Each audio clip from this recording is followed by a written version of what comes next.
예수님은 말씀을 마치시고 성전을 떠나셨습니다. 마지막으로 하신 말씀이 무엇입니까? 외식에 치우친 서기관들과 가난한 과부를 비교해서 가르침을 주셨습니다. 서기관들은 자신들의 지위, 외적인 종교 행위를 자랑하는 자들이었고요. 예수님은 그들을 조심하라고 말씀하셨습니다. 그리고 가난한 과부가 헌금하는 것을 보고 외적인 행위보다 무엇이 더 중요하다? 진실된 마음과 자세가 가장 중요하다는 것을 알려주셨어요. 예수님을 믿음으로 새롭게 된 모든 신자는요, 가난한 과부와 같이 살 수 있습니다. 왜냐하면 성령님을 받아 마음이 새롭게 되었기 때문이죠. 그러니까 주님은 아무리 보잘것없고 볼품없이 살아가는 사람일지라도 주어진 자기의 삶 안에서 진실된 마음과 태도를 가지고 주를 위해 살아가는 자들을 이 세상 누구보다도 기뻐하신다는 것을 우리는 알 수 있어요. 양이나 어떤 이 크기가 아닌 거죠. 왜냐하면 우리 주 하나님과 주 예수님은 사람의 외모가 아니라 마음을 보시는 분이기 때문입니다. 진실된 마음으로 드리는 예배와 헌신, 우리가 때때로 주 중에 또 크지 않더라도 주를 위해 하려고 하는 마음, 주를 위해 행하는 것들, 작은 것 하나, 이런 것들이 우리 주님이 보시기에 아주 기뻐하시는 것이라는 거예요. 이것은 여러분, 믿음으로 살아가는 곧 제자도의 원리, 이론, 이 삶을 이야기하는 것입니다. 실제로 많은 제자들이 있고 또 제자들처럼 보이는 사람들이 성경에 많이 나왔잖아요. 그러나 누가 참된 제자로 살아갔습니까? 우리가 그동안 살펴봤던 성경을 보면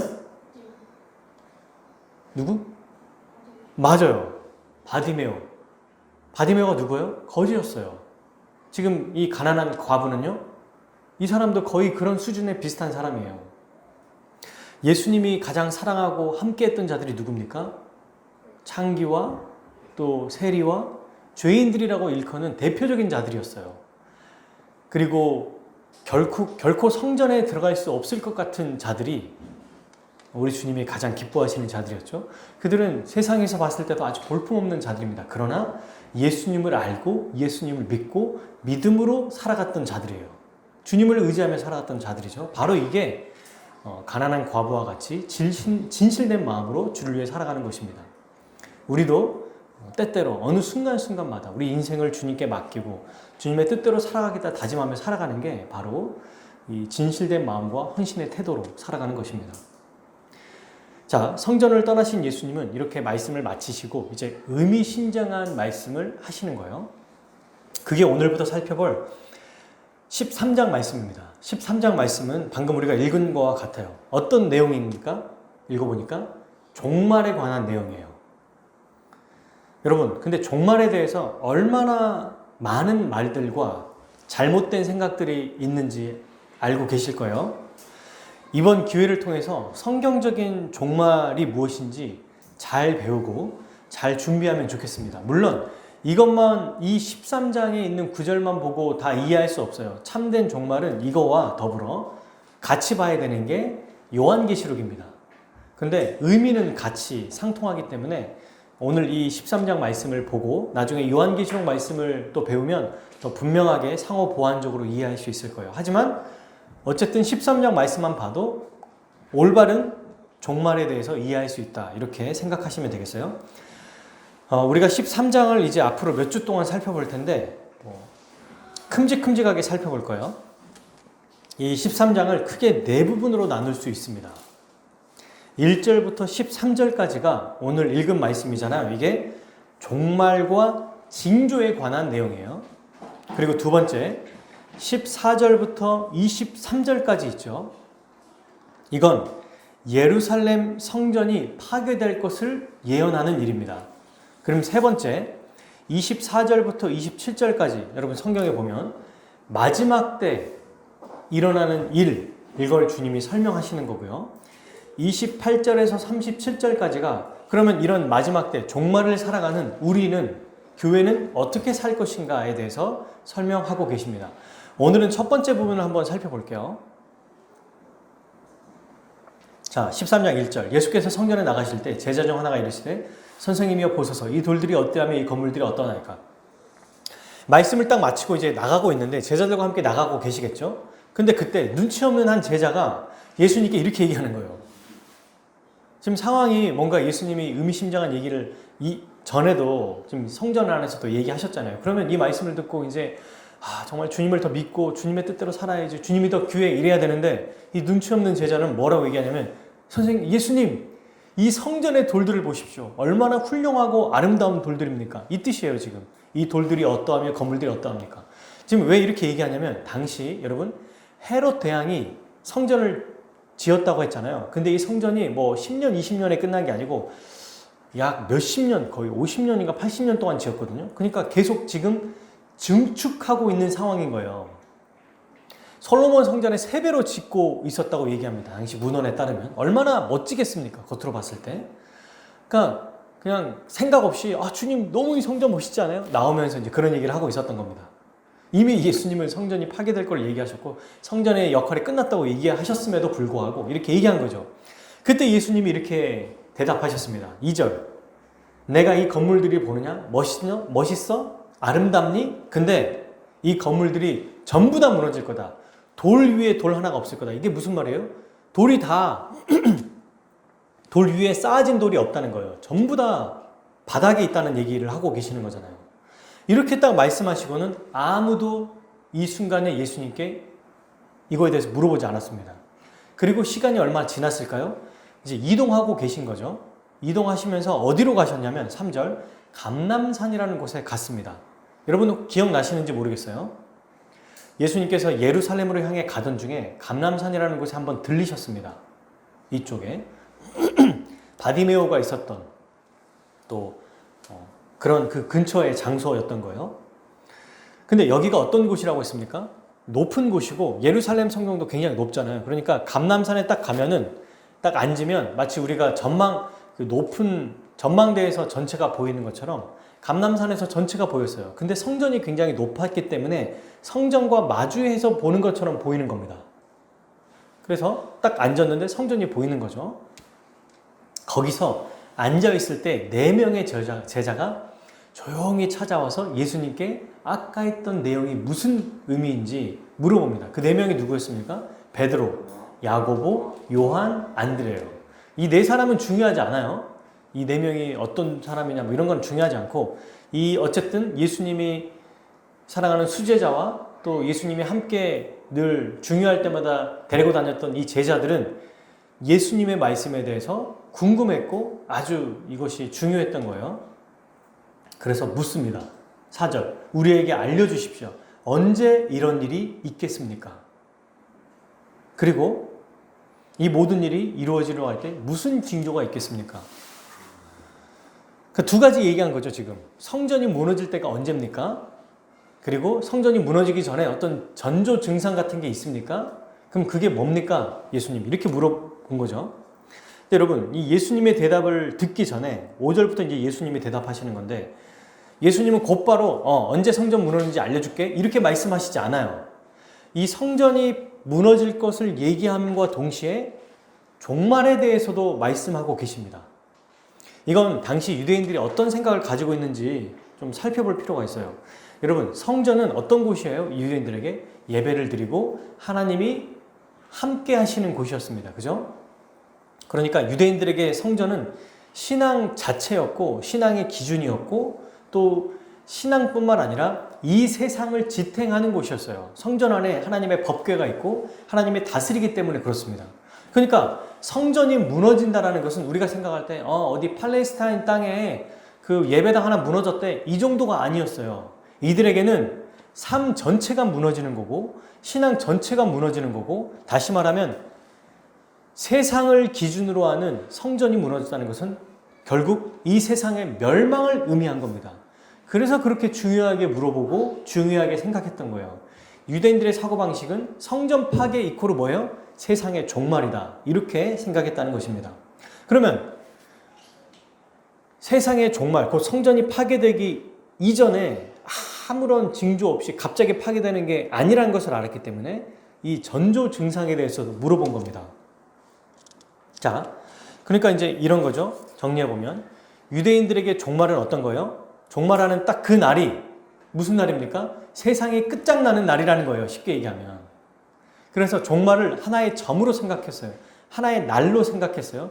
그때가 딱 임하면 끝났다. 이제는 다 끝났다라고 생각했습니다. 그래서 어떤 일이 벌어질 거라고 생각했죠? 하나님 나라가 시작과 동시에 완성되고 사탄의 나라가 멸망과 동시에 사라진다고 생각했어요.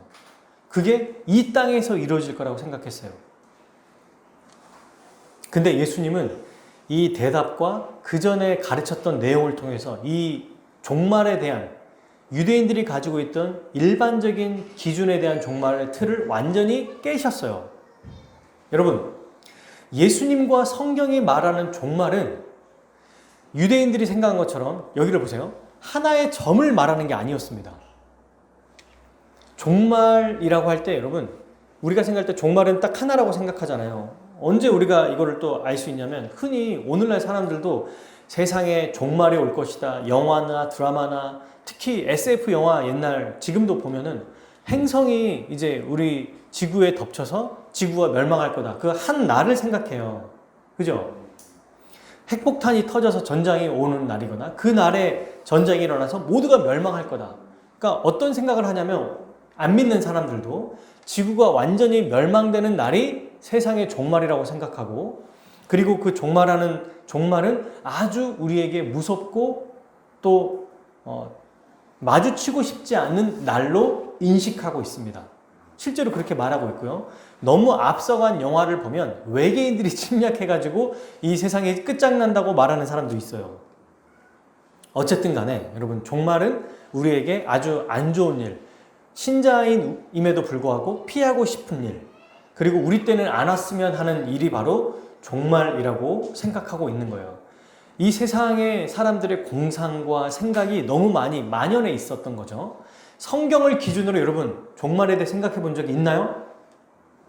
성경을 기준으로 종말이 어떤지 생각해 본 적이 있습니까? 아니면 사람들의 공상과 책과 어떤 과학적인 이론 이런 것들을 가지고 종말에 대해서 여러분 생각하셨나요? 오늘 이 시간부터는 우리 주 예수님이 말씀하신 유대인들의 사고도 아니고 성경과 곧 예수님이 말씀하신 종말이 무엇인지를 분명하게 알고 이걸 잘 준비하면 좋겠습니다. 예수님이 말하는 종말이 뭐냐면 한 점이 아니었어요. 다시 말하면 종말의 시작이 있고 종말의 끝이 있던 겁니다. 이 전체가 종말인 거예요. 그러니까 다시 말하면 한 번 더 우리가 좀 쉽게 제가 이야기하면 하나의 딱 점, 한 날이 아니고 이때부터 시작해서 이때 끝나는 게 종말이라는 거예요. 종말의 기간이 있다는 겁니다. 예수님 말씀하시는 건. 그리고 이 종말의 기간에는 두 나라가 대립한다고 가르치셨고 또 지금도 말씀하고 계세요. 계속해서 종말의 시작과 원래 종말이란 말이 끝의 날이라는 뜻이잖아요. 근데 끝의 시작이 있고 끝의 끝이 있다는 거예요. 이 두 가지가. 그래서 근데 이 끝의 시작과 끝의 마지막에 두 나라가 대립하는데 마지막 대립하다가 끝의 끝, 그러니까 종말의 끝이라고 하는 그 끝에 한 나라가 완전히 끝나고 한 나라가 완성된다. 이걸 얘기하고 있습니다. 그럼 두 나라가 있다고 할 때 이 두 나라는 어떤 나라죠? 한국과 미국? 이스라엘과 팔레스타인? 땅에 있는 어떤 나라? 아니에요. 하나님의 나라와 사탄의 나라입니다. 여러분, 혹시 기억하실지 모르겠어요. 예수님이 말씀하시는 것과 지금 종말에 대해서 자꾸 분리해서 생각하면 안 돼요. 우리의 사고가 또 그쪽으로 가고 있을지도 몰라요. 어디도 모르게. 예수님이 마가복음 1장에서 뭐라고 하셨습니까? 하나님 나라가 시작되었다. 하나님 나라가 임했다. 말씀하셨잖아요. 그죠? 그 말이 뭡니까? 이제 하나님의 나라, 이제 마침내 창조 때 창세기에 나오는 하나님께서 시작하셨던 에덴 동산의 그 하나님 나라가 범죄로 인해 보류됐고 끊겼던 그 나라가 예수님이 오심으로 다시 시작됐다는 것을 말하고 있어요. 다시 회복됐다는 얘기를 하고 있습니다. 근데 그래서 유대인들이 생각할 때 하나님 나라가 시작됐으면 이제 완전히 끝나야 되는데 안 끝나는 거예요. 계속해서 가고 있어요. 그리고 그 나라가 임했다는 증거를 계속 보여주고 있는 거죠. 축기를 통해서, 이적을 통해서 하나님 나라는 너희 사이에 있느니라. 내가 사탄을 쫓아내면, 귀신을 쫓아내면 하나님 나라가 이미 너희에게 임했느니라. 막 계속 이 얘기를 하고 계시는 거예요. 하나님 나라가 시작됐는데 동시에 사탄의 나라, 그러니까 사탄의 나라는 언제부터 시작된 거죠? 아담의 범죄 이후부터 죄와 사망이 들어오면서 이 나라의 힘이 이루어졌고 이 나라가 계속 이루어지고 있었어요. 사탄의 나라는 누구를 대적했습니까? 여자의 후손을 대적했어요. 창세기 3장에 나오는. 그러니까 하나님의 나라가 시작이 됐는데 그 범죄 때문에 하나님 나라는 보류가 됐고 사탄의 나라는 계속해서 죄와 사망을 무기로 해서 가고 있었던 거예요. 지금까지. 근데 어느 시점 이때 하나님 나라가 다시 시작이 됐습니다. 그게 언제예요? 예수님이 태어나셨을 때예요. 예수님이 오셨을 때. 그래서 하나님 나라가 시작이 됐고 하나님 나라가 시작되면서 점점점 예수님이 가르치실 때 뭐라고 하셨어요? 누룩 비유를 통해서 하나님 나라, 겨자씨 비유를 통해서 하나님 나라는 눈에 보이지 않지만 점점점 성장하고 왕성하게 될 것이다 얘기하셨죠? 그 말은 하나님 나라가 점점 세지면 반대로 어떤 나라가 약해져요? 사탄의 나라가 약해집니다. 성도들이 많아지고 믿는 사람들이 많아질수록 사탄의 나라는 위축되고 축소되는 거예요. 근데 결정적으로 언제 이 나라가 완전히 결정적으로 무너졌냐면 바로 예수 그리스도의 십자가 사건입니다. 십자가를 통해서 사탄의 나라가 완전히 결정적으로 패망하게 된 거예요. 그리고 이때부터는 이제 마지막 종말의 끝에 올 때까지는 계속해서 하나님 나라가 왕성하고 사탄의 나라는 무너진 상태에서 그냥 이렇게 무너진 채로 살아가는 겁니다. 끝을 기다리고 있는 거예요. 이게 바로 예수님이 말씀하신 종말입니다. 종말의 시작이 있고 종말의 끝이 있는 거예요. 한 점이 아니고. 이걸 여러분 우리가 많이 들었습니다. 이걸 뭐라고 하는 줄 아세요? 신학적으로 이미와 아직이라고 말해요. 아, 이게 이런 의미였구나 라는 걸 이제 아실 수 있을 거예요. 이미와 아직이란 말은 종말의 시작이 있고 종말의 끝이 있다는 겁니다. 한 지점이 딱 끝나는 게 아니고. 그리고 사람들이 생각한 것처럼 그러니까 막 그 종말의 날을 기다리는 게 뭔가 두려워하는 게 아니라는 거예요. 아직 종말이 안 왔다라는 말은 맞는 말입니까? 틀린 말입니까? 맞는 말이 아니에요. 왜냐하면 종말은 언제 시작된 거예요? 예수님이 이 땅에 태어나셨을 때부터 시작이 됐어요. 그럼 종말의 끝은요? 마지막 완전히 끝나는 날은 언제죠? 우리 주님이 다시 오실 때, 재림하실 때 종말의 끝이 있는 겁니다. 그걸 지금 기다리고 있는 거죠. 그러니 여러분 지금 2000년 전 예수님이 부활 승천하시고 이후에 초대교회 그리고 100년 전, 1000년 전, 현재도 지금 무슨 시대예요? 종말의 시대라고 할 수 있습니다. 종말의 기간이에요, 지금. 종말이 어떤 그 사건이 일어나기 전에 일어나는 게 아닙니다. 그러면 징조는 뭐냐? 종말이 있기 전에 오는 게 보통 징조라고 생각하잖아요. 그렇게 또 생각했습니다. 그런데 이 징조는 이게 바로 앞으로 종말이 올 거야를 보여주고 말해주는 게 아니고 이 징조는 지금이 바로 종말입니다 라는 것을 알려주는 시그널, 신호입니다. 그러니까 이 징조들이 나오면 사람들은 이제 곧 세상의 끝이 오려나 봐 이렇게 생각하는데 그게 아니고 이 징조를 통해서 지금 현재 종말의 기간이구나, 이미 마지막 때구나 라는 것을 알게 된다는 거예요. 성경에서 말하는 마지막 때라고 말하잖아요. 특히 구약 성경에. 그 마지막 때는 예수님이 뭐라고 말씀하셨냐면 한 날이 아니고 그 마지막 때가 바로 기간이 있다는 겁니다. 그게 지금 몇 년 동안 돼 있어요? 2000년. 그리고 이 마지막 때를 어떤 시대라고 하냐면 성령 시대, 교회 시대라고 얘기해요. 마지막 완성 시대가 오기 전까지. 하나님의 구원 역사가 다 이루어졌고 마지막 이제 주님만 오시면 끝나는 겁니다. 그래서 이 징조가 지금 일어나고 있고 예수님이 5절부터 13절까지 이런 징조가 지금 나타나고 있다 라고 말하고 있어요. 이 징조가 있을 건데 이 징조는 앞으로 너희가 종말을 준비하기 위해서 나타나는 게 아니야. 이 징조를 보고 나 바르게 살아야겠는데? 보통 이렇게 생각하잖아요, 사람들이. 막 그냥 자기 멋대로 살다가 이제 시그널, 종말에 뭔가 조짐이 보여요. 그러면 이제부터 다시 말씀대로 잘 살아야겠다. 이런 게 아니라는 겁니다. 실제로 여러분 쓰나미나 이런 자연재해가 올 때 전조 증상이 있었다고 해요. 동물들이 갑자기 이상한 반응을 보인다든지 아마존이나 밀림에 있는 그 동물들이 다 피한다든지 절대로 떠나지 않는 둥지에서 막 피한다든지, 제가 보니까 악어 같은 경우는 막 이상한 소리를 내면서 다 나간다고 하더라고요. 그리고 쓰나미가 있을 때도 실제로 그 나라에 사람들이 휴양을 즐기는데 동물들은 아니까 무슨 새들이 떼지어서 갑자기 다 뭐 한 24시간 전에 나가고, 걔는 안 들어가려고 자꾸 도망가려고 그러고. 그러니까 이런 것들이 뭐냐면 이미 미리 알고 있는 거죠. 근데 이것처럼 마치 똑같이 우리와 대입해가지고 이 종말의 징조들이 나타나면 끝이 있으니까 우리가 그때 잘 준비하지, 이런 게 아닙니다. 징조는 다시 얘기하지만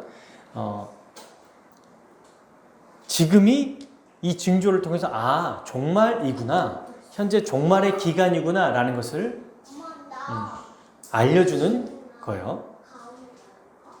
지금이 종말의 시대라고 알려주는 많은 성경의 구절들이 있습니다. 바로 제가 읽어볼 테니 여러분들이 디모데후서 한번 찾아보세요. 디모데 아주 중요한 일이죠. 사도행전 2장 17절에는 이렇게 돼 있어요. 하나님 말씀하시기를 말세에 내가 내 영을 모든 육체에 부어주리니. 아시죠? 이거 요엘서 얘기. 고린도전서 10장 11절 그들에게 일어난 이런 일은 본보기가 되고 또한 말세를 만난 우리를 깨우치기 위하여 기록되었느니라. 지금 사도 바울이 뭐라고 얘기합니까? 말세에 너희를 위하여라고 말합니다. 베드로전서 1장 20절 그는 창세전부터 미리 알린 바 되시니나 이 말세에 너희를 위하여 나타내신 바 되었으니. 성경은 종말과 동일한 말로 뭐라고 해요? 말세라고 얘기합니다. 자, 디모데후서 3장 1절에서 5절까지 한번 읽어볼까요? 성경 한번 찾아볼게요. 디모데후서 3장 1절에서 5절까지. 디모데후서는 몇 페이지에 있냐면 신약 345쪽에 있네요. 제 성경에는 345쪽.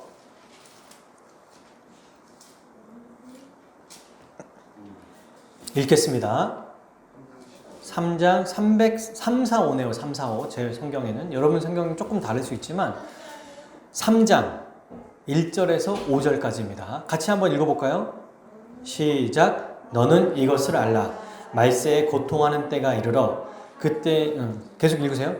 사람들이 자기를 사랑하며 돈을 사랑하며 자랑하며 교만하며 비방하며 부모를 거역하며 감사하지 아니하며 거룩하지 아니하며 무정하며 원통함을 풀지 아니하며 모함하며 절제하지 못하며 사나우며 선한 것을 좋아하지 아니하며 배신하며 조급하며 자만하며 쾌락을 사랑하기를 하나님 사랑하는 것보다 더하며 경건의 모양은 있으나 경건의 능력은 부인하니 이 같은 자들에게서 내가 돌아서라. 아멘. 지금 사도 바울은 여러분 디모데에게 3장에서 이것을 알아라. 말세에 고통하는 때가 올 것이다 라고 하면서 마치 미래인 것처럼 얘기하잖아요.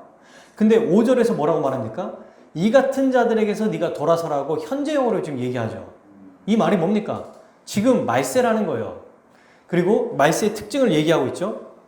자기 자신만 사랑하고 돈을 사랑하고 교만하고, 제가 이제 다른 번역본을 보니까 이렇게 돼 있어요. 다른 사람을 헐뜯고 부모에게 순종하지 않는다. 또 감사하지 않고 하나님께서 원하시는 사람이 되려고 하지 않는다.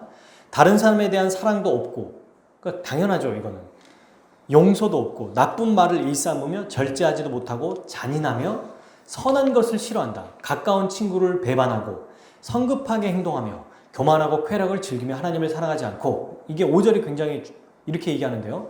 겉으로는 신앙심이 있는 듯 보이지만 그 능력은 거부할 것이다. 너는 이런 사람들에게서 멀리해라. 이렇게 지금 얘기하고 있어요. 지금 여러분 이 종말에 어떤 일이 일어나고 있다고 지금 사도 바울이 얘기하죠? 이런 일이 일어나고 있다는 거예요. 자기만을 살아가는. 그러니까 이게 사실 여러분 지옥의 삶이에요. 사실 지옥이 훨씬 더 고통스럽죠. 말도 안 되게 고통스러울 거예요. 근데 아주 단면적으로 나타납니다. 사람들의 삶을 통해서, 우리의 모습을 통해서. 그래서 얼마나 비정하고 비참하고 사람들이 아주 잔인한지 우리는 알게 되는 거죠. 안 믿는 사람들을 통해서. 그리고 우리 안에 가끔 이런 악한 모습들이 나타나는 걸 보면서 이게 정말 위험하구나 라는 것을 알게 되는 거예요. 이것과 동시에 예수님이 이 종말의 기간에 또 어떤 일이 일어나는지 이 징조를 알려주는 겁니다. 사실 이것도 지금 사도 바울이 디모데후서를 통해 얘기하는 거, 베드로가 나중에 베드로 전후서를 통해서 말씀하시는 걸 통해서 아, 지금 종말의 기간이구나 라는 걸 보여주는 이 또한 징조라는 거예요. 이것도 징조라는 겁니다. 돈을 사랑하는 거. 제일 먼저 나오잖아요. 그죠? 그리고 자기를 사랑하는 거. 이게 진짜 핵심이라는 거죠. 지금 그런 세상이에요, 지금도. 그러면 지금 예수님이 하시는 이 말씀, 실제로 이런 징조가 어떤 거냐라고 하는 게 바로 5절부터 13절까지 이 징조일 뿐만 아니라 이것이 종말이 이미 시작됐을 때 종말에 살아가는 종말에 살아가는 자들에게 나타나는 일들이다라는 것을 얘기하십니다. 근데 여러분, 종말, 세상의 끝이라고 하는 게 아까 얘기했어요. 종말의 시작이 있고 종말의 끝이 있다고 얘기했죠. 근데 이 종말의 시작에서 어떤 나라가 시작이 됩니까? 하나님 나라가 시작이 되고요. 사탄의 나라가 무너지기 시작하고 있다고 얘기했죠. 즉, 두 나라가 계속해서 대립하는 거예요. 계속해서. 그러면 여러분 생각해 보십시오. 사람들도 뭐 시험을 보거나 어떤 기회가 있거나 뭐 싸울 때도 심지어 마지막이다. 지금 내가 마지막 카운트다라고 하면 어떻게 해요? 대충 합니까? 최선을 다합니까? 최선을 다하죠. 마지막 시험이다. 이건 내 인생의 이제 끝이야. 라고 할 때 최선을 다한단 말이에요. 사탄도 마지막 시대에 이제 끝이기 때문에 어떻게 합니까? 뭐든지 해보려고 발악한다는 거예요. 왜? 사탄의 나라가 이제 카운트다운이 시작된 겁니다. 종말의 시작은 우리에게 무서운 게 아니고 사탄의 나라의 끝이 끝날 것이 시작됐다는 거거든요. 그러니까 마치 카운트다운이 시작된 거예요. 수능 시험 보는 우리 고3 학생들이 100일 남았다 할 때 딱 카운트를 재는 것처럼 이제 마지막 끝이 있다는 건데 사탄의 나라의 종말의 시작은 아, 이제 마지막이구나, 마지막이 다가오는구나 라는 걸 말하기 때문에 사탄은 아주 다급한 거죠. 이미 십자가로 완전히 결정적으로 패배했는데 완전히 끝날 것을 알고 있기 때문에 어떻게 합니까? 발악합니다. 발악을 해요. 막 어떻게든 발악해요. 그래서 요한계시록에는 나중에 무적에게 풀려서 다시 막 활동한다고 나오는데 그건 영적인 묘사고요. 그 무적행에 대한 이야기도 여러분 오늘 이 말씀과 비슷해요. 사탄이 마지막까지 발악한다는 얘기입니다. 그런데 이것은 우리에게 전혀 두려울 것이 없어요. 왜냐하면 사탄이 발악할 때 우리 주님은 가만히 계실까요? 아니죠. 훨씬 더 이미 마치 그 목줄에 강아지를 딱 데리고 있고 철창에 가둬놓은 것처럼 엄청난 주인이 딱 그렇게 버티는 것처럼 그렇게 사탄을 가둬놓고 계시는 거예요. 사탄이 아무리 발악을 해도 그건 발악입니다. 우리 신자를 믿음을 빼앗기거나 신자를 어떻게 힘들게 만들 수 없어요. 그렇기 때문에 종말은 여러분 우리에게 안전하다. 그리고 이 종말은 우리에게 무서운 것이 아니다라는 것을 이해하는 것이 또 매우 중요합니다. 그러면 이제 사탄이 발악하면서 또 종말에 일어난 일들을 몇 가지가 나오거든요. 많이 나와요. 근데 그걸 편의상 크게 한 세 가지로 한번 나눠보겠습니다. 첫 번째, 5절에서 6절. 같이 한번 읽어볼까요? 시작. 마가복음으로 다시 돌아온 거예요. 마가복음 13장 5절에서 6절. 예수께서 이르시되 너희가 사람의 미혹을 받지 않도록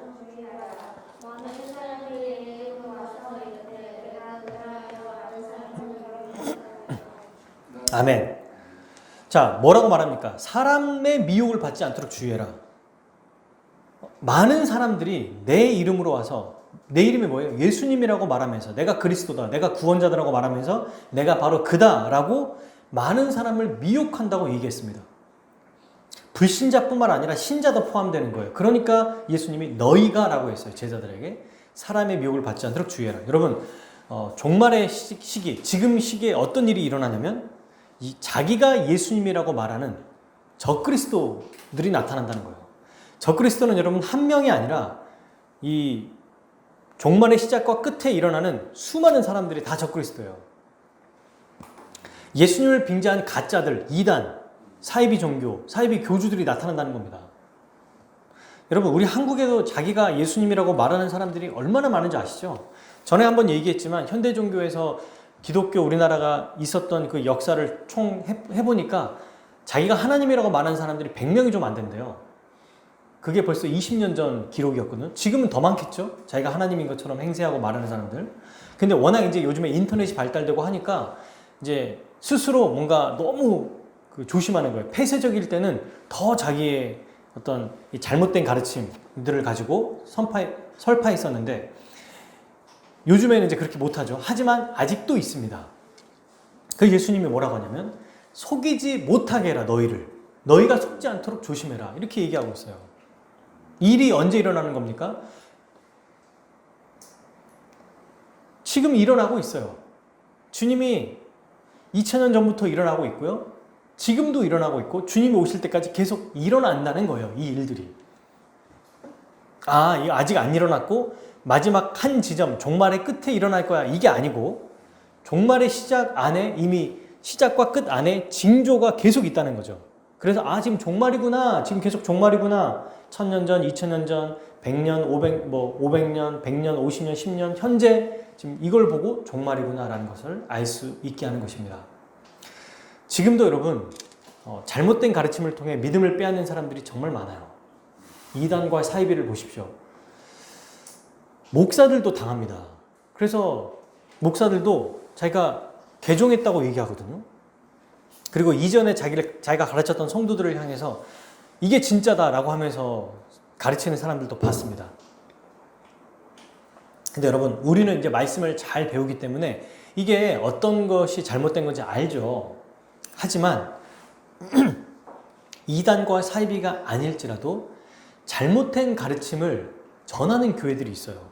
이걸 또한 주의해야 됩니다. 그게 뭘까요? 제가 한 5가지 정도를 한번 생각해 봤어요. 첫 번째, 번영 신앙을 가르치는 교회들입니다. 예수님을 믿으면 무조건 건강하고 무조건 잘 되고 무조건 돈 많이 번다. 이렇게 말하는 거 아주 잘못된 겁니다. 이건 예수님의 가르침이 아니에요. 그래서 여기에서 신앙생활 하는 사람들 중에 가난하고 힘없는 사람들이 있을까요? 없을까요? 많아요. 대다수가 가난하단 말이에요. 근데 그런 사람들은 열심히 신앙생활 하거든요. 근데 이 번영신학을 전하는 교회에서는 어떤 존재로 여겨집니까? 나는 실패자구나. 나는 믿음이 없는 자구나. 이렇게 여기게 하는 거고 전혀 예수님의 말씀과 아무 상관없는. 그럼 여러분, 제가 얼마 전에 그 이찬수 목사님의 글을 봤더니 이찬수 목사님 분당 우리 교회에 있는 훌륭한 목사님이시잖아요. 그 목사님이 아버지가 개척교회 목사님이셨거든요. 평생을 개척교회 하시다가 한 40일 금식기도 하시다가 건강 때문에 돌아가셨어요. 그래서 다들 실패했다, 망했다, 그것을 왜 한 거냐, 개척교회는 대체 뭐냐 라고 말할 때 그의 아들을 통해서 정말 그 아버지가 실패하지 않았다는 것을 보여주기도 한 거잖아요.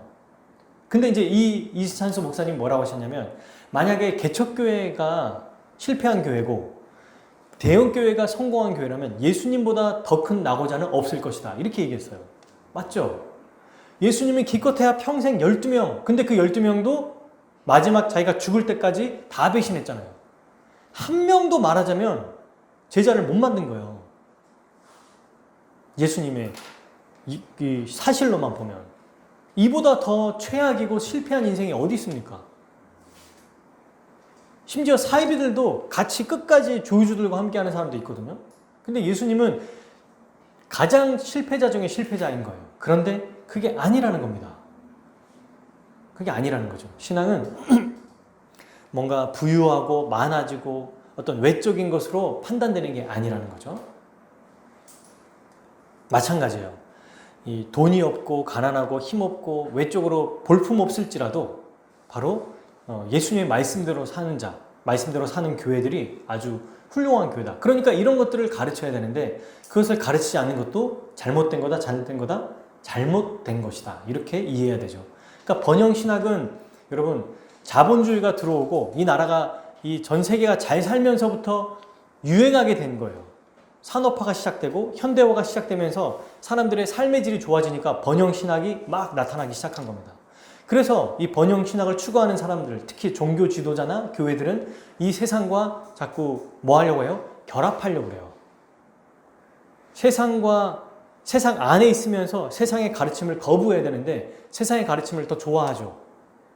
교회 안에서 목사님이 이런 거 해봐라, 저런 거 해봐라, 뭐 이런 주가 좋다더라, 이런 게 좋다더라, 사업을 알려주거나 또는 뭐 이렇게 살아야, 어디에 투자라고 그러나 또 그렇게 해서 투자해서 막 어떤 잘못된 주식이나 어떤 이런 것들을 투자해서 잘된 사람을 막 높여주고 그 사람이 11조를 받고 뭐 어떤 안 좋은 것들 있잖아요. 뭐 사람들을 때리는 거나 아니면 뭔가 뭐 어쩌 성적으로 나쁜 일들을 행하면서 벌어들인 수입을 가지고 막 11조를 했어도 그게 뭐 눈먼 돈인지도 모르고 그냥 막 잘했다고 그러고 성공하고 돈 많으면 무조건 잘했다고 그러고 그게 다 잘못된 가르침이라는 거예요. 그게 어디서부터 있습니까? 뿌리가 번영신학에서 있다는 거예요. 이것도 아주 잘못된 겁니다. 두 번째, 율법주의 신앙이에요. 내가 한 행위대로 구원의 여부가 결정되는 거. 열심히 하면 복 줄 거야. 이것 자체도 예수님의 가르침과 완전히 반대죠. 믿을 때 복을 받는 거지 열심히 한다고 복 받는 게 아닙니다. 물론 그리스도 안에 있는 자는 열심히 행할 때 또 복을 또 받아요.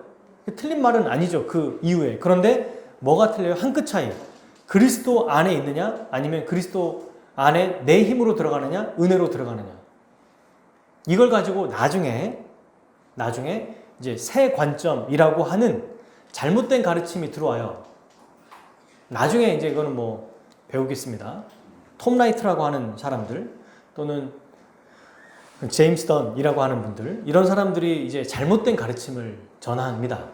실제로. 그래서 게링인, 스테인인이라는 말을 쓰는데 율법주의가 이거 똑같아요. 이게 뭐냐면 게링인, 은혜로 들어왔다가 스테인인, 계속 이 안에 유지하는 것은 너의 행위에 달려있다. 이렇게 얘기하는 거예요. 네가 열심히 하면 구원에서 떨어지지 않을 거고 열심히 하지 않으면 구원에서 떨어진다. 그러니 은혜로 들어왔지만 너 열심히 해라. 이게 어디에서부터 시작됐죠? 역사적으로 로마 카톨릭, 천주교에서 시작되는 거예요. 천주교는 그래서 미사가 중요하고 종교 행위가 중요한 겁니다. 왜요? 칠성례가 중요해요. 그걸 통해서 의를 계속해서 공급받는 거예요. 우리는 믿는 순간 끝나는 건데 여기는 믿는 게 1차고 이제 계속해서 자기의 신앙으로 유지하는 거라는 거예요. 이것도 아주 구원의 복음과 정반대되는 가르침입니다. 이걸 기억해야 돼요. 그리고 세 번째, 신비주의입니다.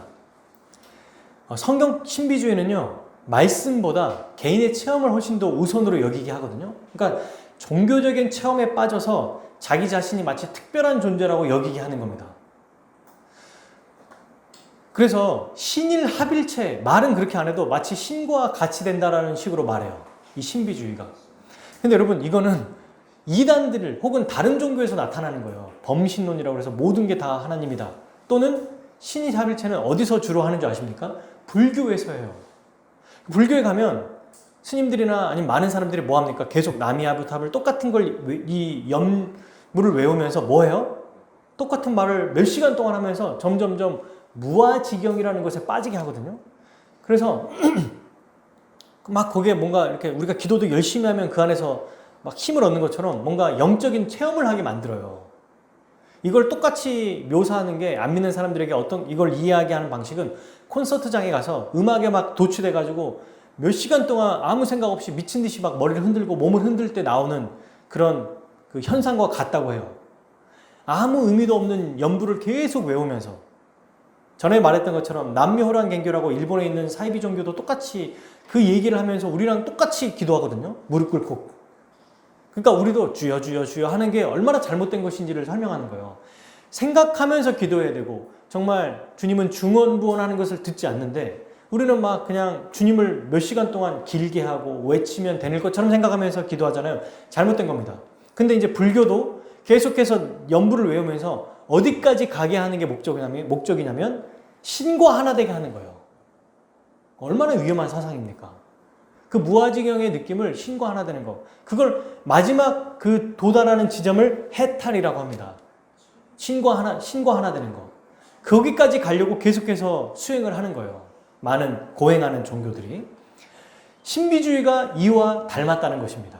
그러니 얼마나 이게 위험한지를 알게 되는 거죠. 또 있어요. 또 잘못된 것들. 세상을 사랑하게 하는 신앙이 아주 우리 교회에서도 아주 잘못된 가르침입니다. 그러니까 앞에 번영신앙과 결국 비슷하지만 이 세상에 믿음으로 살아가게 하는 것이 마치 이 세상에서 아무 거리낌 없이 살아가는 것과 똑같다고 말하는 것. 세상에서 살아가는 게 뭔가 걸림돌이 되고 어떤 부분들에서 막 마음이 괴롭고 힘들어야 되는데 그런 게 상관없다는 거예요. 그냥 세상을 사랑하며 살아가도 아무 상관없다. 교회에도 한 발을 디디고 세상에도 한 발을 디디며 살아가도 된다. 그래서 열심히 교회 다니기만 하면 되는 거예요. 세상에서 무슨 짓을 하더라도 돈을 사랑하고 또 자기를 사랑하고 막 그렇게 사랑해도 교회에서 뭔가 하는 어떤 행사나 목사가 말하는 것 잘 들으면 된다고 말하는 것, 이것도 잘못된 것입니다. 마지막 5번째, 이거와 연관돼 있어요. 비용 계산이 없다고 말하는 가르침, 이것도 아주 잘못된 겁니다. 믿음의 삶은 반드시 희생이 필요하거든요. 고난이 반드시 있습니다.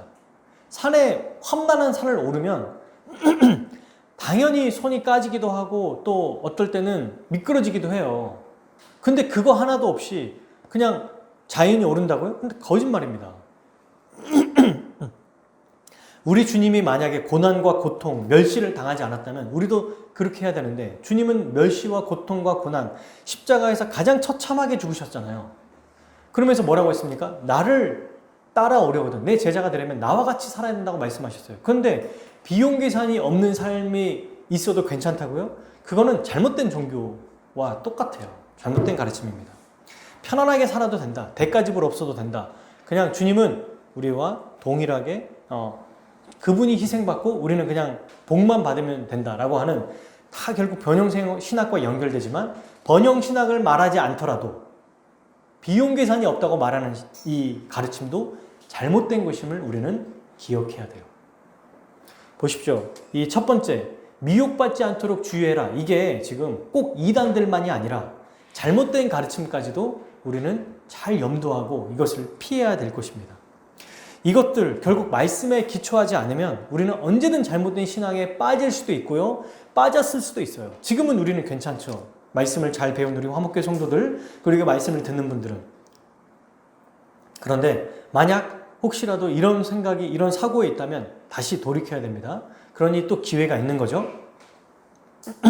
여러분, 예수님을 믿지 않으면 이렇게 생각하는 사람들이 있어요. 아, 나 예수님 적당히 믿고 그냥 믿는 거긴 믿는 거잖아, 그러니까 적당히 그냥 살래 라고 하는 사람은, 적당이라는 게 없어요. 사람은 반드시 하나의 대상을 섬기게 되게 창조됐거든요. 하나님은 이렇게 만드셨어요. 그러니까 예수님을 안 믿으면 다른 대상을 사랑할 수밖에 없습니다.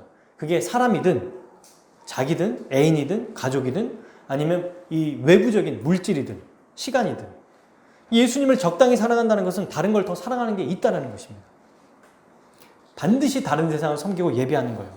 그래서 여러분, 그 대상이 진짜인 줄 알고 혹은 자기도 속아요. 나는 안 섬겨, 나는 예수님 믿어 라고 하면서도 진짜 자기는 자기가 사랑하는 어떤 것을 신으로 섬기고 있다는 거죠. 그게 오늘 디모데후서 3장에 나오는 거잖아요. 자기를 사랑하고 돈을 사랑하고 쾌락을 사랑하고 뭐 이런 것들이 나오는 거죠. 그러므로 사랑하는 여러분, 우리가 지금 말씀을 배우고 있잖아요. 이게 얼마나 중요한지 다시 한번 우리는 깨닫게 됩니다. 별게 아닌 게 아니에요. 그냥 이단 사이비는 당연히 넘어가지 라고 생각할 수 있지만 그 외에 잘못된 가르침이 우리 주위에 얼마나 많이 만연해 있습니까? 우리 주위에 우리가 사랑하는 사람들, 또 우리가 존경하는 사람들 중에서도 잘 모르시고 말하실 수도 있어요. 그런 분들이 말할 때 이것을 그런가 보다 하고 또 그 안에 젖어들면 안 되겠죠. 어떻게 해요? 말씀을 바르게 알고 이해할 때 우리는 이것을 잘 분별할 수 있습니다. 그래서 말씀을 계속해서 잘 배우고 또 알아가는, 이해하는 우리 모두가 되었으면 좋겠어요. 자, 두 번째, 사탄은 종말 때에 또 어떤 발악을 하는가. 그게 바로 이제 7절, 8절 보시면 돼 있죠. 한번 읽어볼게요. 시작. 난리와 난리에 소문을 들을 때에 두려워하지 말라. 이런 일이 있어야 하되 아직 끝은 아니니라. 민족이 민족을, 나라와 나라를 대적하여 일어나겠고 곳곳에 지진이 있으며 기근이 있으리니 이는 재난의 시작이니라. 아멘. 자, 또 종말. 이 종말의 기간에 또 어떤 일이 일어나는가? 민족과 민족들, 이게 뭐예요? 내전이거든요. 여러분, 뭐 르완다 아시죠? 아프리카의 소말리아. 얼마 전에 그 영화에도 나오더라고요. 모가디슈라고 하는 영화에 보면 소말리아 안에 있는 내전들이 막 나오거든요. 또 여러분, 나라와 나라, 결국 전쟁이 일어난다는 겁니다. 전쟁이 앞으로 안 일어난 게 아니고 이미 일어났어요. 지금 우리가 가장 잘 알고 있는 전쟁이 뭡니까? 이미 1차 세계대전, 2차 세계대전, 우리나라도 일제시대 6.25 전쟁. 그러니까 지금 이 징조는 앞으로 안 일어날 거고 무서워 이런 일이 일어날 거야가 아니라 지금 일어나고 있는 거예요. 지금 이게. 그래서 예수님 뭐라고 합니까? 이게 끝이 아니라고 지금 얘기하죠. 예수님도 스스로 7절 후반절과 8절 후반절을 보실래요? 뭐라고 말합니까? 이런 일이 있는데 아직 끝은 아니니라. 그러니까 이제 이걸로 설명해 주는 거예요. 유대인들은 이게 일어나면 끝이라고 생각했는데 끝이 아니라 기간에 일어나는 것이다. 끝이 아니다. 그리고 뭐라고 합니까? 8절 후반절 재난의 시작이니라. 즉 뭐예요? 종말의 시작전부터 이제 이런 일들이 일어날 거다 얘기하시는 거죠. 2000년 전부터 이런 전쟁과 기근과 자연재해 이런 것들이 마지막 날 지구가 멸망할 때 일어나는 게 아니고 주님이 오셔서 2000년 전에 오셔서 계시고 승천하심부터 다시 오실 때까지 이 기간 동안에 계속 일어날 것이다 얘기하는 겁니다. 이게 바로 종말의 징조예요. 근데 여러분 이건 우리가 두려워할 필요가 없어요. 걱정할 필요가 없습니다. 지금도 전쟁이 일어나잖아요. 어떤 나라들은. 팔레스타인, 이스라엘 아직도 전쟁이 일어나잖아요. 그리고 아프리카의 어떤 나라, 심지어는 남아메리카는 석유가 우리는 그 베네수엘라라고 하는 나라는 인플레이션이 엄청나게 폭등해가지고 지금 다 그 나라를 떠납니다. 못 살아요. 독재가 너무 심하고 석유가 두 번째로 보유한 나라였대요. 근데 가장 못 사는 나라로 등극했거든요. 계속해서 이런 전쟁과 기근과 또 쓰나미 있었죠. 몇 년 전에도. 이런 일들이 일어나는데 우리는 걱정할 필요가 없다는 거예요. 왜요? 이걸 기억해야 됩니다. 이 징조가 뭐냐면 이 세상이 영원토록 지속되지 않을 것을 보여주는 징조예요. 이거는. 이 세상은 언젠가 끝날 거다. 하나님 나라가 올 것이구나. 이 세상은 다시 새롭게 될 것이구나 라는 것을 보여주는 징조고요. 동시에 자연재해와 또 이런 것들은 누가 일으키는 거죠? 사탄이 일으키는 건가요? 아니에요. 물론 죄로 인해서 질병과 사망이 오므로 이 세상이 타락함으로 이런 일들이 일어났지만 하나님이 행하시는 거잖아요. 하나님 안에 있어요. 그래서 주님 이것은 뭐냐면 하나님이 악한 자들을 반드시 심판하실 것을 보여주는 표징이에요. 이게. 전쟁이 일어나서 막 서로 죽는 거 물론 믿는 사람들도 그 안에 포함될 수 있지만 특별히 불신자들, 하나님을 대적하는 자들, 대적하는 영들이 이 세력들이 이렇게 서로 멸망할 것이다. 하나님의 심판을 받을 것이라는 것을 보여주는 게 바로 이 사건입니다.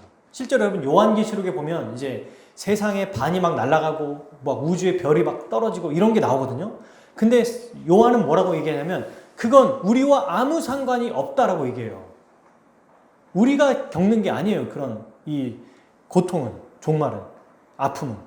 그냥 안 믿는 사람들에게 심판하는 것이다 라고 얘기합니다. 그러니 이 7절과 8절도 두려워할 게 아니라 말하잖아요. 예수님이 7절 뭐라고 하십니까? 두려워하지 말라. 우리와 상관이 없는 겁니다. 이거 시작된 거구나 이렇게 이해하라는 거죠. 그죠? 이것을 두려워할 필요가 없습니다. 자, 그럼 마지막 이 외적인 현상에 대해서는 전혀 두려워할 필요가 없어요. 근데 이렇게 생각할 수 있겠죠. 근데 목사님, 그러면 팔레스타인이나 북한의 전쟁을 지금 겪고 있고 기근에 처해 있는 신자들은 어떻게 됩니까? 그 사람들은 안 겪나요? 겪어요. 그러나 신자들은 우리 주님이 보호하시고 또 믿음을 견고하게 하셔서 끝까지 보호하시고 인도하시고 지키실 거예요. 그러니 걱정하지 말고 두려워하지 말라는 것입니다. 1차적으로는 누구에게 향한 거다? 안 믿는 자들, 불신자들, 하나님을 대적하는 자들을 향한 심판에 대한 내용이다. 7절, 8절은. 그러면 이렇게 외적인 일들만 징조로 나타나는 게 아니라 사탄이 행하는 또 큰 것, 이 세 번째가 뭐냐? 바로 오늘 우리가 마지막으로 살펴볼 9절, 11절, 13절이에요. 9절 한번 보시면 이렇게 되어 있죠. 너희는 스스로 조심하라. 사람들이 너희를 공회에 넘겨주겠고 너희를 회당에서 매질하겠으며 나로 말미암아 너희가 권력자들과 인무들 앞에 서리니 이는 그들에게 증거가 되려니라. 또 11절 사람들이 너희를 끌어다가 넘겨줄 때 무슨 말을 할까 미리 염려하지 말고 무엇인지 그때에 너희에게 주시느뇨. 넘겨준대요. 재판에 넘겨주고 회당에서 매질하고 때리고 또 세상의 권력자들 앞에 세운답니다. 그리고 12절 13절 보세요. 형제가 형제를 아버지가 자식을 죽는 데에 내어주며 자식이 부모를 대적하여 죽게 하리라. 이런 세상이라는 거죠. 자기를 사랑하니까. 또 너희가 내 이름으로 말미암아 모든 사람에게 미움을 받을 것이라. 자, 세 번째 어떤 이 일들이 일어나냐면 두 나라가 대립한다고 그랬잖아요. 그리고 사탄이 득세한다고 그랬죠. 미혹하기도 하고 전쟁을 일으켜서 뭔가 막 하려고 하지만 그것이 믿는 자들에게 향한 것이 아니다. 어쨌든 하나님 나라와 세상 나라가 대립하게 되니까 사탄이 계속해서 발악합니다. 그때 어떤 일을 하냐면 사탄의 모든 최후의 발악은 세상의 멸망이 아니에요. 믿는 자들의 신앙을 잃어버리게 하는 겁니다. 믿는 자들, 교회를 망가뜨리는 것, 교회를 무너뜨리는 게 사탄의 목적입니다. 여러분, 그래서 오늘날 우리가 조심해야 된다고 하는 게 어떤 그 눈에 보이는 뭐 전쟁이 아니에요. 우리에게 지금 무서운 거는. 우리에게 지금 무서운 건 뭐냐면 우리가 전혀 말씀대로 살아가지 못하게 하는 것들이죠. 너무 자연스럽게 오히려 이런 걸 뒷방 늙은이 취급 아시나요? 그러니까 거부하는 건 아니야. 거부하는 건 아니에요. 근데 관심 없게 만드는 거. 이게 훨씬 더 큰 오늘날 이 사탄이 우리에게 공격하는 바로 무기라는 겁니다. 이때는 지금 뭘 얘기하죠? 사람들끼리 미워 싸우게 하고 신자들을 공격해요. 그러니까 지금 이 일을 한다는 거예요. 이게 뭔 말입니까? 사탄은 우리가 고난 중에 고난과 핍박을 받으며 살아가게 될 것을 말하고 있어요. 사탄에게 예수님이 핍박을 받으며 살아가요. 근데 오늘날은 핍박을 피하게 하거나 핍박에 관심 없게 하거나 고난과 아무 상관없이 살게 하는 게 훨씬 더 큰 거라고 지금 얘기했어요. 제가 후자를 먼저 얘기한 겁니다. 방금. 자, 그러면 먼저 사탄이 공격하는 게 어떤 거냐? 바로 체포되고 재판에 넘기고 법정에 매맞고 끌려가게 하는 거예요. 근데 그때 여러분 이것도 걱정할 필요가 없습니다. 왜 그렇습니까? 11절 읽어봅시다.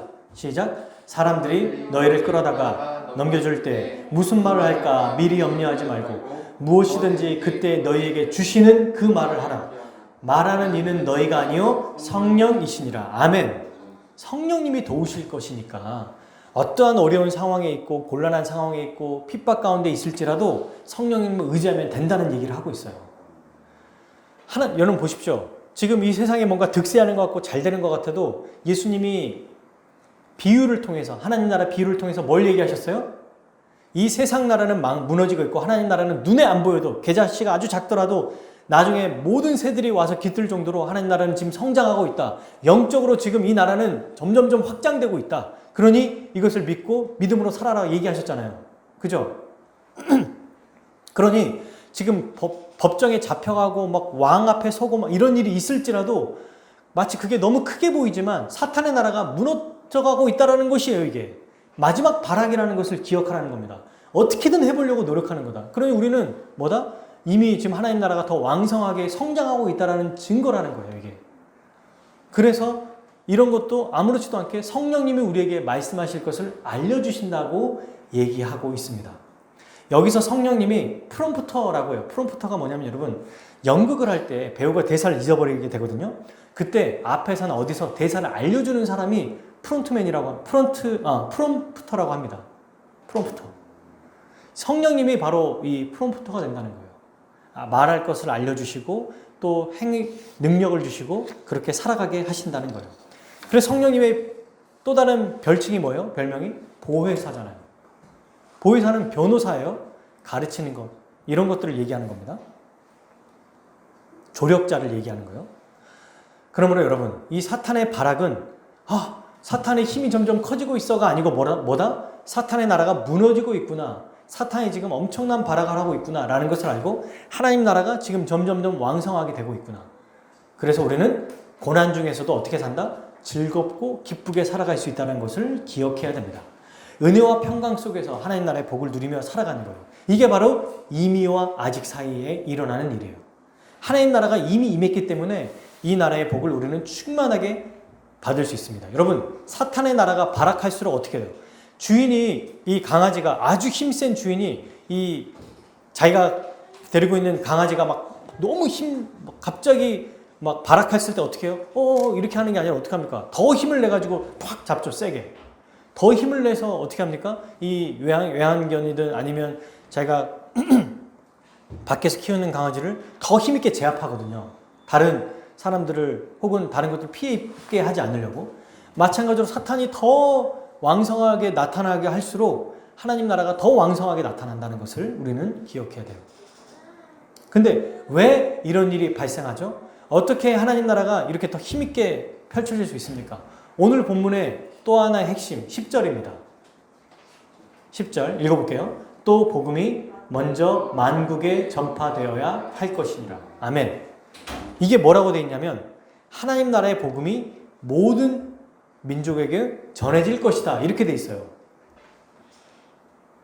왜 성령님이 우리에게 오셔서 역사하시고 우리가 이 어려운 상황, 종말의 기간 속에서도 복을 받고 살아갈 수 있냐면 바로 복음이, 하나님 나라의 복음, 능력의 복음이 모든 민족에게 전해지고 있기 때문에 그래요. 지금도 그 복음이 전해지고 있잖아요. 말씀을 통해서 전해지고 있지 않습니까? 하나님 나라는 말씀을 통해 임한다고 얘기했어요. 그죠? 기억나시죠? 4가지 씨 뿌리는 비유에서 말씀은 곧 씨다. 씨가 곧 말씀이다. 그래서 하나님 농부, 하나님의 말씀을 뿌리잖아요. 4가지 땅 기억나시죠? 길, 돌, 가시, 좋은 땅. 그러니까 말씀으로 하나님 나라가 임하는데 그 나라가 점점점 왕성하게 된다는 것입니다. 왕성하게 됐기 때문에 지금 이걸 보고 뭘 할 수 있어요? 아, 사탄의 나라가 발악할지라도 우리는 힘있게 살아갈 수 있구나. 그리고 지금 이게 뭐예요? 종말의 징조라고 그랬잖아요. 이 종말이 시작됐다고 그랬잖아요. 하나님 나라가 전파된다. 전파되고 있다. 그러니 지금이 종말의 기간이다라고 하는 것을 또 우리는 알 수 있습니다. 근데 여러분, 이 하나님 나라는 이때 말하는, 지금 우리가 계속해서 말하는 하나님 나라는 영역이 아니에요. 아직. 영역은 언제 이루어져요? 종말의 마지막 끝에 이루어지는 거예요. 주님이 오실 때. 지금은요, 영역, 어떤 땅, 눈에 보이는 만져지는 영역이 아니고 어떤 영역이냐면 영적인 것입니다. 그래서 하나님 나라라고 할 때는 통치를 얘기하는 거지 어떤 땅을 얘기하는 게 아니에요. 이 땅은 언제 완성된다? 결합된다? 우리 주님이 오실 때 완성될 거다. 그 전에는요, 땅만 없을 뿐이지 왕이 와 있고, 보세요 여러분, 왕이 있고 왕의 통치를 받는 백성이 있으면 그것은 이미 그 나라라고 얘기해요. 하나님 나라에 왕이 오셨고 하나님 나라의 통치를 받는 백성이 있고 복을 받고 또 적군들에 대해서 승리하고 보호받고 이러면 지금 그곳이 하나님 나라라는 것입니다. 그래서 하나님 나라가 임했다고 얘기하는 거예요. 어쨌든 여러분, 종말의 기간에는 하나님의 통치가 믿는 자들에게 계속해서 완전히 완성될 때 나타날 그 통치의 복이 지금 끌어당겨서 지금 임하고 있다는 것입니다. 주님이 오심으로. 그러니 우리는 두려울 것이 없다. 이렇게 생각할 수 있어요. 이 시기를 여러분, 요한계시록 20장을 보면 무천년설이라고도 합니다. 모든 천년 시대가 지금이 바로 교회 시대가 천년 시대다. 이건 나중에 알려드릴게요. 어쨌든 역사적 전천년설, 후천년설, 세대주의 역사적 전천년설 이런 어떤 설들이 많이 있는데 지금 이 기간 예수님이 초림에서 시작되는 종말의 시작이 재림에서 끝나는 마지막 이 기간을 뭐라고 한다고요? 교회 시대이면서도 또 천년 왕국 시대라고 얘기하는 거예요. 복이 지금 끌어서 지금도 우리가 복을 받으며 살아가고 있기 때문에 그런 거죠. 근데 여러분, 제가 예전에 어떤 그 전국 수련을 한번 갔는데 캄보디아의 유명한 선교사님이 계세요. 이모 선교사님이라고, 이분이 굉장히 슈퍼마리오 같이 생겨가지고 별명이 슈퍼마리오셨거든요. 캄보디아에서 몇십 년 동안 하셨고 미국에서도 지금 선교사로 활동하시는데 제가 그 중고등부 전국수련회에서 어떤 스텝으로 찬양팀 리더였나? 하여튼 뭘 해 때문에 이제 갔었는데 그때가 벌써 15년 됐네요. 16년. 그때 이 목사님, 이 선교사님이 뭐라고 하셨냐면 이 구절을 보고 아직 그 종말의 때가 아니라고 얘기하시는 거예요. 제가 그분을 굉장히 좋아하고 존경하는 분이고 유명한 분이거든요. 근데 이 구절, 지금 우리가 읽은 거, 복음이 먼저 만국에 전파해야 될 것이다. 이 얘기를 가지고 아직 끝이 아니라고 주장한다는 것입니다. 근데 이분뿐만이 아니라 우리가 잘 알고 있는 실크로드 막 행진 외치고 코로나 시대에도 막 선교사 파송한다고 하는 아주 무리를 일으키고 있는 지금 현재 사역단체에서도 여전히 이것들을 외치고 있어요. 그래서 여러분 이게 지금 마가복음에서는 지금 10절에 또 복음이 먼저 만국에 전파되어야 할 것이라 이렇게 돼 있잖아요. 근데 마태복음 24장 14절을 보면 여러분들이 이걸 아마 한 번쯤은 들어보셨을 겁니다. 한번 찾아볼까요? 마태복음 24장 14절. 똑같은 상황을 마태가 이렇게 설명합니다. 마가복음 앞에 있죠. 네, 24장 14절. 같이 읽어볼게요. 시작. 이 천국 복음이 모든 민족에게 증언되기 위하여 온 세상에 전파되리니 그제야 끝이 오리라. 아멘. 그러니까 무슨 말입니까? 모든 민족에게 복음이 전파돼야 그제서야 끝이 올 거다. 그러니 아직 끝이 아니다 라고 사람들이 전하는 거예요. 어떤 단체는 그래서 이제 전 세계를 대상으로 아직 복음이 전파되지 않는 곳이 어딘지 숫자를 세기 시작했어요. 그래서 지금 아직 미전도 종족이 몇 개 종족이 있고 아직 복음이 전파되지 않는 어떤 나라에 어떤 부족들이 있다. 이거를 몇백 개가 있다고 막 지금 계산했습니다. 그래서 뭐라고 말하냐면 이때 여러분 이런 계산법이 한참 유행할 때 뭐가 이 일반적인 교회 혹은 보편적인 그 잘못된 가르침이 아닌 교회에서도 어떤 게 유행했냐면 성경 번역을 위해서 헌금하는 일들이 많이 있었어요. 여러분 기억나실지 모르겠어요. 저 어렸을 때도 그런 일들이 많이 있었습니다. 아직 성경이 번역되지 않는 곳에 빨리 복음을 전해야 되기 때문에 여러분들의 후원과 여러분들의 헌금이 다른 복음을 모르는 종족에게 성경이 보급될 것입니다. 네, 여러분 이것 자체는 너무 좋은 일인데 맞죠? 근데 그 내막에 뭐가 있었는가? 이런 게 있었던 거예요. 빨리 복음을 전하면 이제 복음이 들어가지 않는 곳에 다 들어가면 종말이 올 것이다. 이렇게 얘기했던 거예요.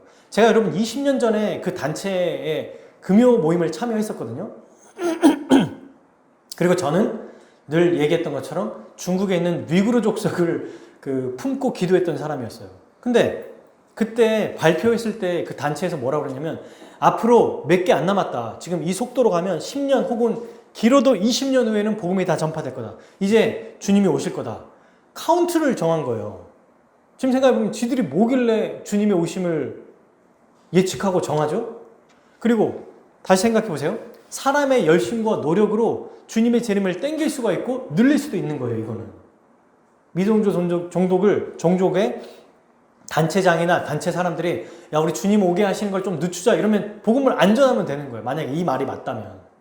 혹은 빨리 오게 하자 하면 모든 교회와 막 연합해가지고 다 들어가서 복음을 전하게 한다면 하면 주님이 오신다고 얘기할 수 있잖아요. 그러니까 얼마나 이게 잘못된 것인지 알 수 있습니다. 이게 얼마나 잘못된 것인지. 그죠? 근데 왜 많은 목회자들이나 사람들이 이 말씀을 딱 전했을 때 약간 주춤하냐면 맞거든요. 이 말이. 조금 천국 복음이 모든 민족에게 증언되기 위해 온 세상에 전파될 때 그때 끝이 온다. 이게 너무 명확하니까 이 말씀이. 실제로 아직 복음이 전해지는 데가 있어요, 없어요? 있어요, 아직도. 그러니 아직 끝이 안 왔구나라고 뭔가 아닌 것 같은데 말할 수 없는 그런 게 있단 말입니다. 근데 여러분, 이래서 말씀이 중요한 거예요. 성경은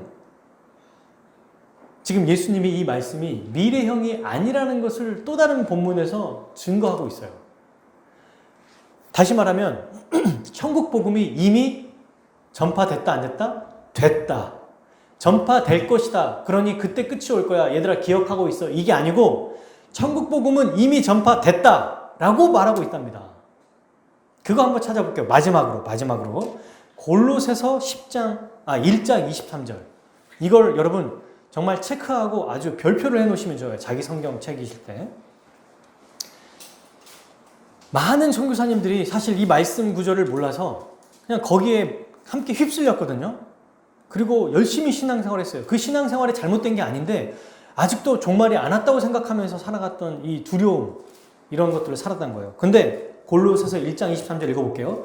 시작. 만일 너희가 믿음에 거하고 터 위에 굳게 서서 너희 들은 바 복음의 소망에서 흔들리지 아니하면 그리하리라. 자, 중요해요. 이 복음은 천하 만민에게 전파된 바요.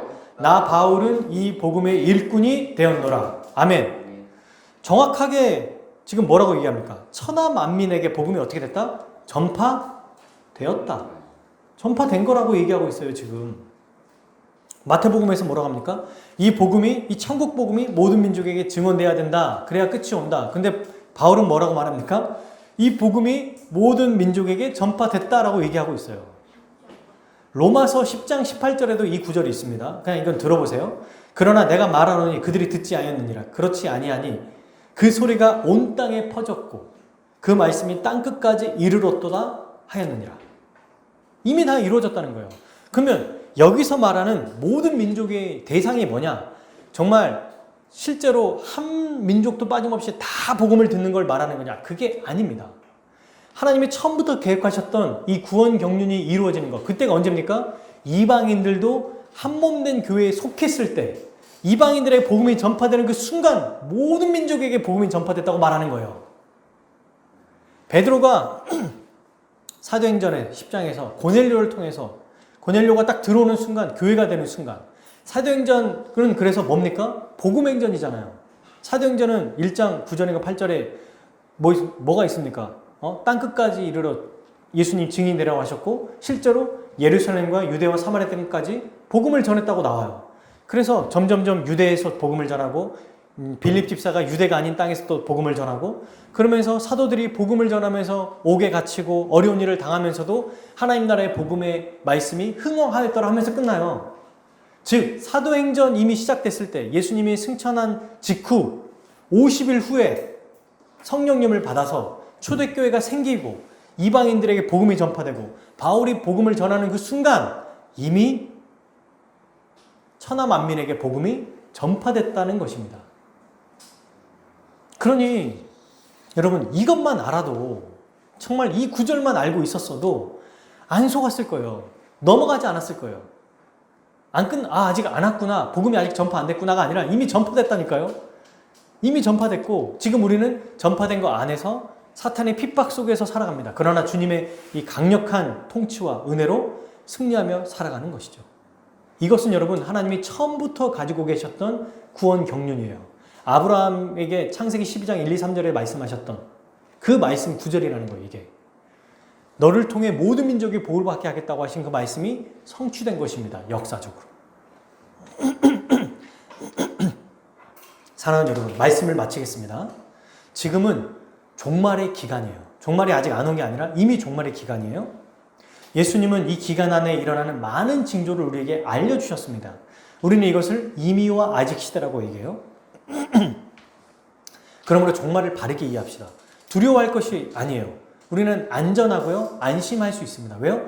사탄의 나라, 우리가 외적으로 뭔가 더 커 보이고 더 무섭게 보이는 것들이 사탄이 발악하고 그 나라가 더 지금 망해가고 있다는 것을 보여주는 증거다. 그리고 그럴 때일수록 우리 주님의 통치가 더욱 강력하게 역사한다. 성령님이 우리에게 더욱 강력하게 역사하실 거다. 그러니 안심해라.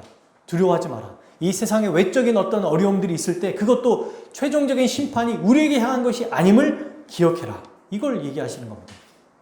그리고 유혹과 핍박이 있을지라도 우리의 믿음을 지키기 위해서 더 하늘 보좌에서 우리 주님이 날마다 성령님의 능력을 우리에게 부어주시고 또 직접 다스리시고 교회를 통해 말씀을 통해 우리를 통치하신다. 그러니 두려워하지 말고 담대하게 확신을 가지고 기쁨으로 살아야 된다. 이렇게 지금 말씀하고 있어요. 그러므로 여러분 우리는 어떻게 해야 될까요? 오늘날 이것을 최종적으로 적용하면 오늘날 우리를 힘들게 하고 우리를 막 대놓고 핍박하는 사람들이 별로 없어요. 우리나라에서는. 다른 나라는 그렇지만. 그러니 오늘날에는 우리가 무엇을 더 조심해야 되는가? 아까 처음에 제가 잠깐 얘기했었죠. 신앙에 대해서 아예 관심 없게 만드는 거. 아무것도 안 해도 된다고 말하는 거. 그냥 이 정도면 충분해라고 말하는 이런 속임들. 그래서 요한계시록에 무엇을 조심하라고 얘기합니까? 7교회에서 가장 많이 말하는 거. 니골라당을 조심하라고 그래요. 니골라당이 뭐예요? 세상과 또 교회를 섞어버리는 거. 그냥 이렇게도 살고 저렇게도 사는 거. 중간지대를 얘기하는 거예요. 이렇게 저렇게도 하지 않는. 그래서 예수님이 뭐라고 하십니까? 뜨겁든지 차갑든지 해라. 내가 너희를 토해버리겠다. 라고 말하시잖아요. 세상에 타협하며 살아가는 것, 이게 우리에게 아주 조심해야 될 부분이라고 생각해요. 실제 핍박도 있겠죠. 그러나 이것들을 조심해야 됩니다. 그래서 끝으로 우리는 이 말씀을 더 잘 이해하고 듣고 말씀을 잘 배우는 게 중요하겠죠. 그리고 어떤 일이 벌어지더라도 여러분 유튜브에 보면 이제 앞으로 또 뭐 어떤 자기가 예언자라고 그러니 뭐 별 사람들 다 나올 거예요.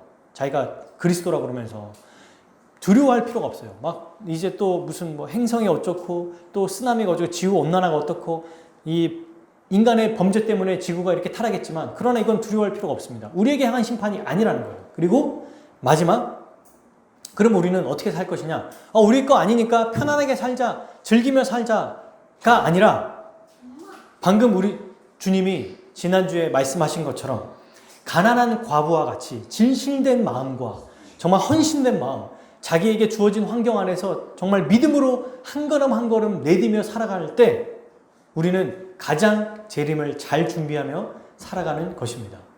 우리가 할 수 있는 것들, 아무것도 안 하는 것도 아니고 타협하는 것도 아니고 지금 우리에게 맡겨진, 우리에게 주어진 역할에 정말 진실된 마음으로 믿음으로 살아가는 것. 이게 종말을 잘 준비하며 또 종말에 살아가는 우리의 모습이 될 거예요. 그러므로 이미 승리하신 우리 주님의 승리에 힘입어 주님의 은혜를 의지하고 이 종말의 시대 속에서 믿음을 지키고 믿음으로 살아가는 우리 모두 되기를 주님의 이름으로 축복합니다. 아멘. 우리 같이 함께 기도하겠습니다.